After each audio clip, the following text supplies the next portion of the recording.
So when it comes to teams, it's one thing for a leader to develop these habits but they can't hit the goals by themselves. They have teams that they're working with. So how can you start to kind of have this bleed over into your team? You talked about your social environment and how we kind of imitate habits, and we look up to leaders whether we like it or not. Some are toxic, and so we go, that's who we don't want to be. But if in an ideal environment you have a great leader and the team starts to emulate that, how much of that is intentional and how much do you have to coach?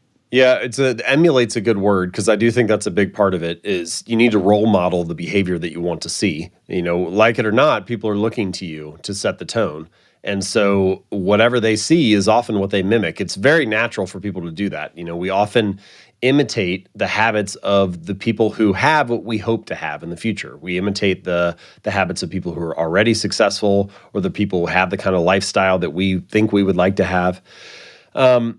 Another way to think about this influence of social environment is that we're all part of multiple tribes. And some of those tribes are large, like what it means to be American or what it means to be Australian. Some of those tribes are smaller, like what it means to be a neighbor on your street, or a member of the local CrossFit gym, or a volunteer at the local hospital. But all of those tribes, large and small, have a set of shared expectations, a set of shared beliefs or social norms for how you act in that group. In the company context, we often call this culture. I think the true culture of any group, the true culture of any business, is the shared habits of that group.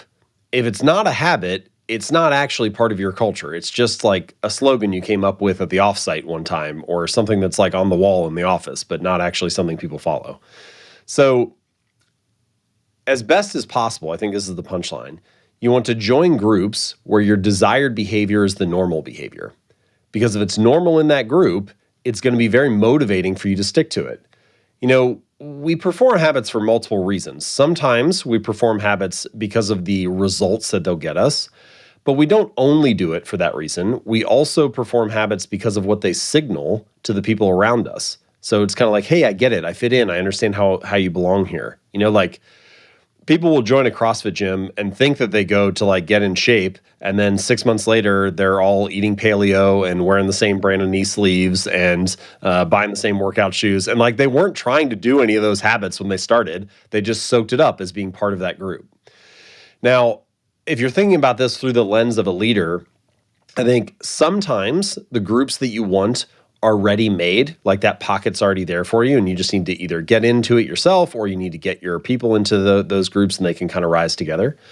But a lot of the time, especially in business, because there's often a big benefit to thinking creatively or to creating something new, you may need to have the courage to create the space that you wish existed. So my personal example of this, I didn't have any entrepreneurs in my family, and I didn't have any authors in my family. So I didn't really have anybody to look to. I didn't have any friends who were doing that kind of thing. When I first started, I was kind of fumbling around a little bit, trying to figure out, like, is this even am I kind of crazy for trying to do this? And so what I ended up doing was I put together retreats with other authors. And so I would get 6 or 8 authors. Most of the time I'd try to pick people who their careers were kind of like 2 years ahead of where I was. So close enough that I could still provide value and they wouldn't say no. But I was always learning a ton from them. And I would just email them. We would all get together for like 3 days and split the cost of an Airbnb. And almost inevitably, I would have like 6 months of ideas that I would need to execute on after that. And so all that took was a little bit of courage on my end to reach out to people and cultivate or create the space that didn't exist yet. But by putting myself in that environment and surrounding myself with people where my desired behavior was their normal behavior, suddenly became much more real for me to be like, yeah, you know what? Like, I think I can make a run at this. And you often can find value in doing things like that in business. So where are those people that are already, their normal day is already what you aspire to have? Or if you're thinking about your team members, who's the person on the team who you want the rest of them to inherit those habits and so on? And can you create spaces or cultivate spaces where those groups can be put together?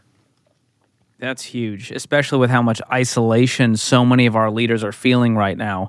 It's a great reminder that they need to go find that community, get in groups of like-minded business owners, get with mentors who are a step ahead of them, who can walk them through some of the challenges. Because for small business owners, you're right, they may not have another leader they can go to. it may be them at the top. So this is something crucial to pay attention to.